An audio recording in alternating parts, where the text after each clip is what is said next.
Bangla first news চ্যানেলে আপনাকে স্বাগত। আজকের বিষয়টি অত্যন্ত গুরুত্বপূর্ণ।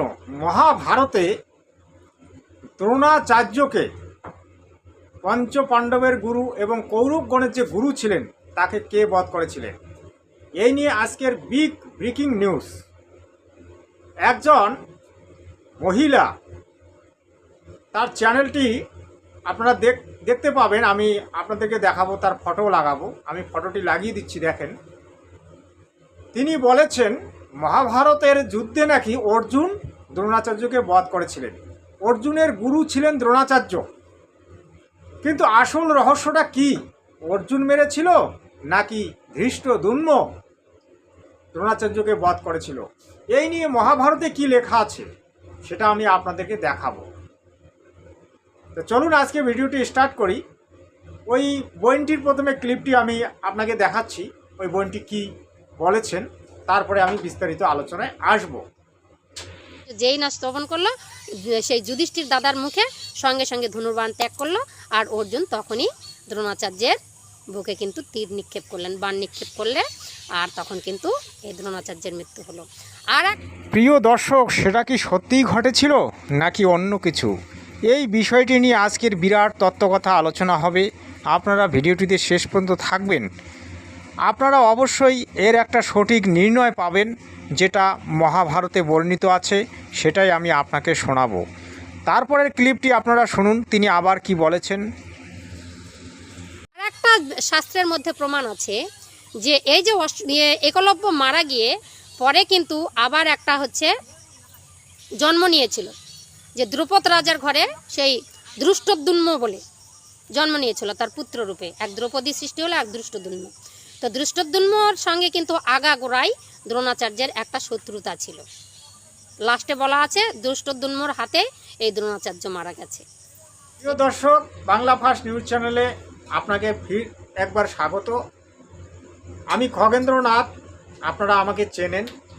যাই হোক, আজকে যে বিষয়টি, এই যে আমার বোনটি বললেন কিছুক্ষণ আগে যে মহাভারতে বর্ণিত আছে অর্জুন নাকি তার গুরুদেব দ্রোণাচার্যকে বধ করেছিল, সেটা কতটা সত্য এবং কতটা মিথ্যা। দেখুন, এই ধৃষ্টদ্যুম্নের জন্ম এবং দ্রৌপদীর জন্ম হয়েছিল অগ্নি থেকে, অর্থাৎ একটা যজ্ঞ, অগ্নি যজ্ঞ অনুষ্ঠান থেকে। এই ধৃষ্টদ্যুম্নের পিতা এবং দ্রৌপদীর পিতার নাম ছিল দ্রুপদ রাজা। দ্রুপদ রাজা এবং দ্রোণাচার্য বাল্য বন্ধু ছিল, কিন্তু পরবর্তী তাদের যে কোনো একটা মতবিরোধের কারণে তাদের মধ্যে একটা লড়াই, একটা ঝগড়া উৎপন্ন হয়। সেখান থেকে তাদের মধ্যে এমন বিরোধ সৃষ্টি হয় যে বিরোধের কারণে দ্রোণাচার্য প্রতিজ্ঞা করেছিল যে আমি একদিন না একদিন এই দ্রুপদ রাজাকে যুদ্ধে হারাবো এবং তার অর্ধেক রাজ্য আমি নেব এবং তাকে বধ করব।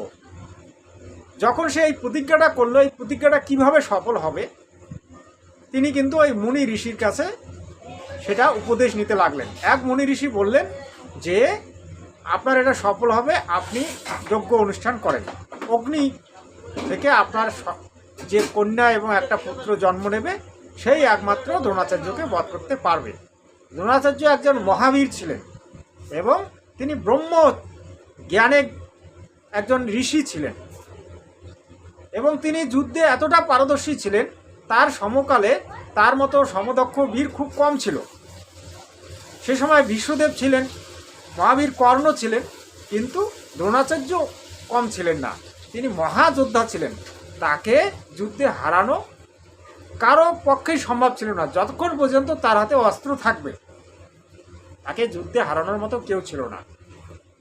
তো যখন একটা চক্রান্তের জাল ফেলে দিলেন কৃষ্ণ, যে দ্রোণাচার্যকে কি করে বধ করা যাবে, যুধিষ্ঠিরের দ্বারাই তিনি বললেন যে অশ্বত্থামা হাতি ইতি গজ। এই কথাটি শোনার পরে দ্রোণাচার্য কিন্তু অস্ত্র ত্যাগ করলেন।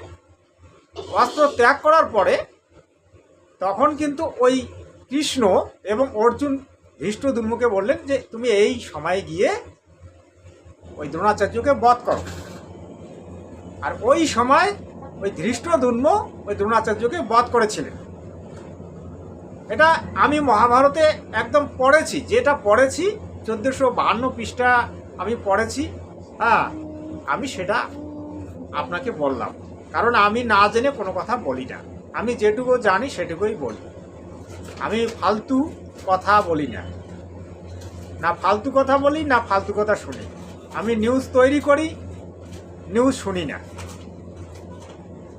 আপনাদের যদি এই ভিডিওটা ভালো লেগে থাকে তাহলে অবশ্যই আপনারা চ্যানেলটিকে সাবস্ক্রাইব করে নেবেন এবং ভিডিওটি বন্ধু বান্ধবদের মধ্যে শেয়ার করবেন। তারপরে আমার বোনটি বলল যে মহাভারতের একলব্য নাকি মৃত্যু হয়েছিল, তারপরে সে নাকি ধৃষ্টদ্যুম্ন রূপে জন্ম নিয়েছিল। এটা একদম ফালতু কথা। এটাকে আমি পুরোপুরি নস্যাৎ করে দিলাম। এগুলো চটি বই পড়ে, চটি বই বাজার থেকে চটি বই কিনে এনে এরা এই ধরনের কথাবার্তা বলে। আমি পুরোপুরি এটাকে ডিলিট করে দিলাম। দেখুন, মহাভারত একটা 1452 পৃষ্ঠা এবং 1600 পৃষ্ঠা। এটা কিন্তু ছোটোখাটো গ্রন্থ নয়।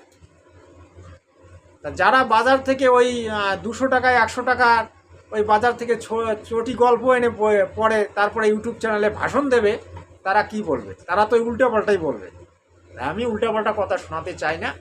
আমি যদি এই ধরনের আলোচনা করি তাহলে আমার চ্যানেলে আমি হাজারো হাজারো ভিডিও আপলোড করতে পারবো। মহাভারত আমার পড়া আছে, রামায়ণ আমার পড়া আছে, হ্যাঁ, অনেক অনেক বড় বড় গ্রন্থ আমার পড়া আছে। যেমন ধরুন আমাদের শিব মহাপুরাণ, বিষ্ণু পুরাণ, ব্রহ্ম বৈবর্ত পুরাণ, নারদীয় পুরাণ, গরুর পুরাণ, শ্রীমদ্ দেবী ভাগবত পুরাণ, এগুলো সম্বন্ধে আমার কিন্তু নলেজ আছে, কিন্তু আমি এই সম্বন্ধে কথা বলতে চাই না। কারণ পুরাণ এমন একটি গ্রন্থ যেগুলি পৌরাণিক কথা। পৌরাণিক কথার অর্থটা আপনারা তো বোঝেন অনেকে। পৌরাণিক কথার অর্থ হলো যে পুরাকালে ঘটে গিয়েছিল, এটা হচ্ছে পৌরাণিক। এই পৌরাণিক কথার ভিত্তিতে আমরা যদি সেটাকে প্রুফ দেখানোর চেষ্টা করি, এটা ভুল হবে। আমাদের সনাতন ধর্মের মূল গ্রন্থ হচ্ছে 4 বেদ এবং একটা গ্রন্থ সেটা হচ্ছে গীতা, যেটা সনাতন ধর্মকে আজও পর্যন্ত জীবিত রেখেছে। না হলে সনাতন ধর্ম এতদিন ডুবে যেত। তা আমরা সনাতনীরা আজকে কি করছি? গীতাকে ভুলে গিয়ে, 4 বেদকে ভুলে গিয়ে আমরা পুরাণ নিয়ে ব্যতিব্যস্ত। পুরাণ নিয়ে কথা বলি। পুরাণ কি? পুরাণ কল্পনার জগতের কথা। আমি এই ধরনের একটা ভিডিও কিন্তু আপলোড করেছি, আপনারা দেখতে পারবেন। একটু ঘাটাঘাটি করলে আপনারা পাবেন যে পুরাণ কি। আমার গুরুদেব ভুবনেশ্বর গোস্বামী বলেছিলেন যে যে পুরাণ নিয়ে চলে, যে পুরাণ নিয়ে কথা বলে, যে পুরাণ নিয়ে ভক্তি সাধনা করে, তার রৈরোগ নরকে তার গমন হবে। তিনি বলেছিলেন যে পুরাণ কোনো শাস্ত্র নয়, পুরাণ হচ্ছে পৌরাণিক কথা, গল্প কথা।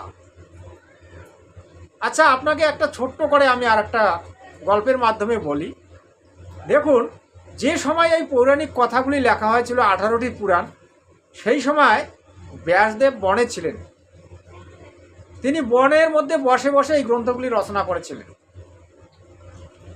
তার আগে বিষ্ণুর জন্ম হয়েছিল, তার আগে গরুর দেবের জন্ম হয়েছিল, তার আগে ব্রহ্মার জন্ম হয়েছিল, শিবের জন্ম হয়েছিল, তার আগে নারদের জন্ম হয়েছিল।